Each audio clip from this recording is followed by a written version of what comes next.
Halo sahabat Bepom, kembali lagi di channel YouTube Balai POM di Batam dalam program Esensi Bepom. Edukasi seru dan berisi bersama Balai POM di Batam. Kali ini masih bersama saya, Tracy. Oke, sahabat Bepom, mungkin yang para importir nih sudah menunggu-nunggu video ini karena sebelumnya sudah dijanjikan bahwa video berikutnya adalah bagaimana mengajukan permohonan PSB untuk sarana distribusi pangan. Dalam hal ini adalah importir yang melakukan pendaftaran pangan. Oke?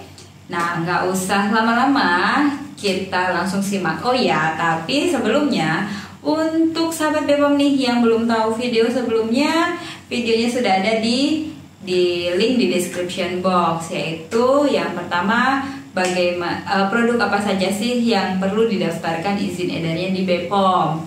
Kemudian apa yang tidak wajib didaftarkan di Bepom. Sementara yang kedua adalah bagaimana melakukan pengajuan permohonan pemeriksaan sarana oleh Balai untuk produsen pangan. Ya, kali ini untuk importir pangan. Nah, nggak usah lama-lama, langsung kita simak videonya. Yang pertama, persyaratannya adalah mengajukan dengan persyaratan surat permohonan PSB yang dibuat oleh pimpinan perusahaan atau direksi ya, ditujukan kepada Kepala Balai POM di Batam. Oke, persyaratan yang kedua adalah identitas pemilik perusahaan. Ya, identitas pemilik perusahaan, KTP dan NPWP dari pemilik perusahaan. Kemudian NPWP perusahaan.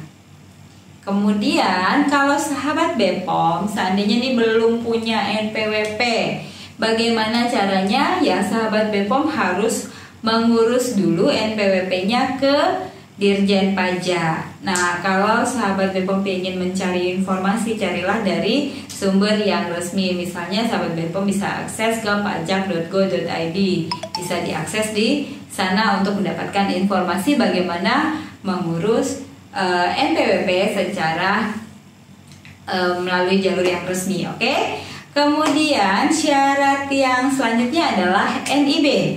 Oke, sahabat Bepom harus lampirkan NIB dan SIUP. Ini biasanya satu rangkaian ketika sahabat Bepom mengurus perizinan di sistem OSS. Jadi sahabat Bepom bisa memperoleh NIB dan SIUP ini dalam sekali jalan melalui oss.go.id.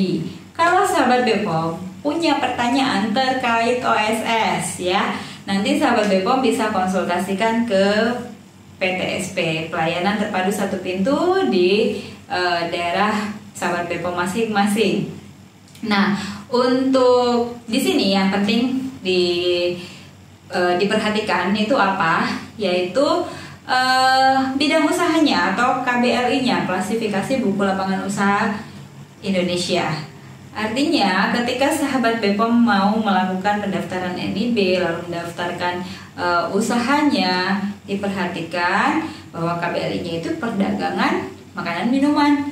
Intinya jangan perdagangan bahan kimia atau perdagangan kosmetik, ya kan yang mau didaftarkan makanan. Oke, jadi sesuaikan apa yang produk sahabat Bepom mau daftarkan dengan bidang usahanya. Saya sudah punya NIB, perhatikan lagi NIB yang sudah sahabat Bepom miliki itu bidang usahanya apa. Kalau belum ada yang perdagangan makanan minuman, sahabat Bepom silahkan ajukan perluasan bidang usaha. Oke, sampai sini bagaimana? Selanjutnya adalah lampirkan fotokopi akte notaris pendirian perusahaan. Kalau sahabat Bepom punya cabang dan cabangnya itu yang berada di wilayah Kepulauan Riau, silahkan selain akte notaris pendirian perusahaan juga lampirkan akte notaris pendirian cabangnya. Nah, syarat selanjutnya adalah fotokopi API. API ini angka pengenal importir. Nah, untuk API sendiri kalau melalui OSS, sahabat Bepom tidak perlu API yang terpisah lagi. Jadi ketika NIB itu keluar sudah sekaligus sebagai API nanti di situ ada apinya di bidang apa ya. Nah, kalau sahabat BPOM masih menggunakan perizinan yang lama, misalnya masih punya dan masih berlaku, belum ke OSS, ya sahabat BPOM silahkan lampirkan apinya. Oke, selanjutnya adalah surat pernyataan. Surat pernyataan ini harus bermaterai 6.000 yang menyatakan bahwa apabila terjadi perpindahan lokasi, baik kantornya ataupun gudangnya, itu sahabat BPOM akan melaporkan ke Badan POM dan ke Balai POM di Batam. Nah, ini perlu diperhatikan baik-baik ya, karena seringkali sahabat BPOM seperti ini, menandatangani surat pernyataan ini, lalu 1 tahun beroperasilah gudangnya, kemudian mungkin gak cocok atau bagaimana, kemudian pindah ke lokasi yang lainnya, lalu sahabat BPOM ya udah pindah begitu saja, itu tidak dibenarkan. Jadi sahabat BPOM sudah tanda tangan di surat pernyataan, artinya ketika pindah dia kasih tahu kepada kami. Oke, selanjutnya adalah status kepemilikan. Kalau seandainya lokasi itu milik sahabat BPOM sendiri, maka lampirkan izin mendirikan bangunannya. Kalau seandainya itu disewa dari pihak lainnya, maka sahabat BPOM melampirkan surat perjanjian sewa menyewanya. Kemudian apalagi daftar lokasi gudang di seluruh wilayah Indonesia. Ini untuk sahabat BPOM yang punya pabrik, punya gudang lebih dari 1 misalnya. Kalau ada beberapa gudang, ya lampirkanlah surat bukan surat, daftar lokasi gudangnya. Ya misalnya ada di mana, kemudian ada di mana lagi, lampirkan saja semuanya daftar lokasinya. Kemudian surat keterangan domisili usaha ya, SKDU. Nah, ini juga kalau sahabat BPOM sudah memakai sistem OSS sudah tidak perlu lagi. Tapi kalau sahabat BPOM masih menggunakan perizinan yang lama, silakan melampirkan surat keterangan domisili usaha. Selanjutnya apalagi? Surat perjanjian kerjasama antara importir dengan distributor. Kalau seandainya nanti importir itu tidak berperan sebagai distributor. Jadi penjelasannya seperti ini. Misalnya sahabat BPOM sebagai importir nih, kemudian ada pihak lain yang menjadi distributor. Produknya sama nih, produk yang sahabat BPOM mau impor. Ya, kemudian nanti ketika setelah sahabat BPOM impor, dia yang akan mendistribusikan. Berarti dia diperiksa gudangnya distributor ini.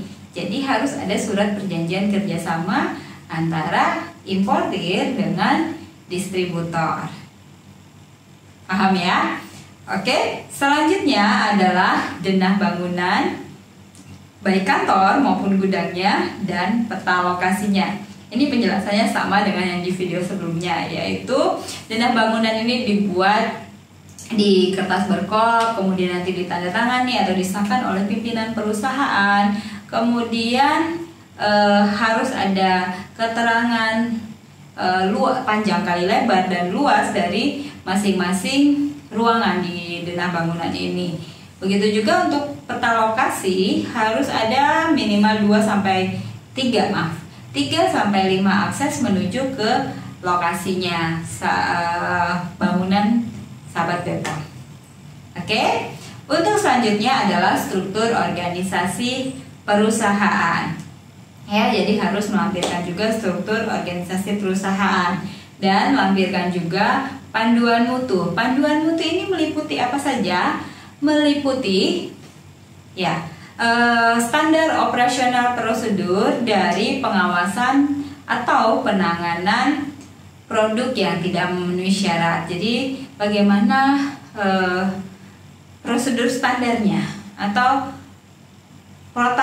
prosedur tetapnya untuk menangani kalau ada yang produk tidak memenuhi syarat. Kemudian SOP, standar operasional prosedur untuk pengawasan atau penanganan insektisida. Lalu SOP untuk penanganan atau pengawasan mutu barang masuk, dan SOP untuk pengawasan atau penanganan barang rusak. Nah, kalau sahabat Bepom masih bingung dengan poin yang ini dan sahabat Bepom merasa ini perlu diberikan penjelasan lebih, sahabat Bepom boleh kasih komentarnya. Nanti kita akan berusaha untuk membuatkan videonya juga. Oke? Tapi kalau sahabat Bepom sudah mengerti ya sudah, tidak perlu ya. Oke, selanjutnya yang terakhir nih, yang terakhir adalah ya persyaratan administrasinya seperti faktur penjualan, faktur pembelian, kartu stok gudang, kartu stok barang, kemudian buku penjualan, buku pembelian. Nah, ini juga belangkonya saja. Kalau seandainya sahabat Bepom belum beroperasi kan, ya pasti belum beroperasi. Ya, jadi belangkonya disiapkan. Nanti ini yang akan digunakan pada saat sahabat Bepom sudah beroperasi gudangnya tadi ya. Oke. Nah, untuk PSB ini atau pemeriksaan sarana oleh balai ini, ingat tidak dipungut biaya. Tidak dipungut biaya alias gratis. Ya. Jadi kalau seandainya tiba-tiba dipungut biaya, sahabat Bepom harus lapor kayaknya ini. Ya, jadi tidak dipungut biaya alias gratis. Oke, selanjutnya cara menyampaikannya ke Bepom bagaimana? Cara menyampaikannya melalui link Google Form di bawah ini ya, sudah ada di description box. Silahkan membuka link tersebut lalu upload dokumen-dokumen yang dipersyaratkan. Kemudian kalau tidak tahu, tidak mengerti nih bagaimana, ya sudah dikirim saja melalui email. Dikirim melalui email, tinggal di-upload dokumennya, dikirim melalui email. Alamat emailnya adalah bepom_batam@pom.go.id. Lalu kalau langsung mau ke bagian pemeriksaan nih, yang memang menangani pemeriksaan atau memproses berkas ini nanti, itu sahabat Bepom bisa ajukan langsung ke email pemserbepom@gmail.com. Oke? pemserbepom@gmail.com. Kemudian bisa juga diantar langsung. Tapi mohon maaf sekali lagi untuk yang selama masa pandemi COVID-19 ini sebaiknya sahabat Bepom tidak mengantar langsung karena pelayanan tatap muka kami untuk sementara ditutup ya. Tapi nanti setelah pandemi ini silahkan datang saja. Oke, kemudian kalau misalnya email susah, Google Form susah, sahabat Bepom masih bisa dengan mengirimkan berkasnya. Ya, masukin berkasnya, kemudian kirim melalui ekspedisi, bisa melalui ekspedisi apa saja, terserah mana yang sahabat Bepom merasa lebih mudah. Alamatnya di mana? Balai Pengawas Obat dan Makanan di Batam, Jalan Hang Jebat, Kelurahan Batu Besar, Nongsah. Ya, seperti itu aja alamatnya. Pasti akan sampai. Oke? Nah, kalau berkasnya sudah lengkap, nanti akan dikabari oleh petugas Bepom untuk dijadwalkan kapan akan dilakukan pemeriksaan ke sarananya sahabat Bepom. Oke? Nah, untuk sarana distribusi pangan ini penilaiannya minimal C, baru bisa diberikan rekomendasinya. Kalau yang kemarin sarana produksi minimal B nilainya ya. Nah, kalau yang ini minimal C. Oke. Nah, untuk misalnya pada saat pemeriksaan nih masih belum mendapatkan sesuai penilaian minimal ya, sahabat Bepom bisa melakukan perbaikan-perbaikan sesuai ketidaksesuaian apa yang ditemui oleh petugas pada saat pemeriksaan.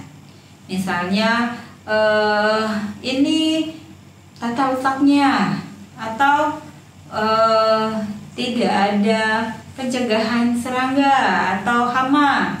Ya, misalnya itu contoh aja, temuannya seperti itu, maka sahabat Bepom melakukan perbaikan-perbaikan sehingga memenuhi persyaratan ketentuan. Kenapa ya? Karena Walaupun hanya gudang, gudang itu tempat disimpannya makanan-makanan nih yang akan didistribusikan. Ini baru jadwal pertama, barangnya datang dari luar negeri, kemudian masuk ke gudang sahabat BPOM. Kemudian sahabat BPOM mau mendistribusikannya lagi pastinya kan. Nah, kalau gudangnya tidak memenuhi syarat, ya misalnya banyak hama, ya tentu tidak memenuhi syarat. Bisa dipastikan produk itu bisa saja rusak sebelum sampai ke tangan konsumen.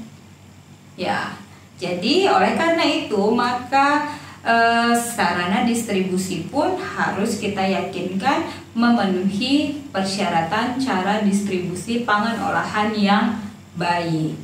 Jadi makanya harus dilakukan PSB juga. Oke? Ya.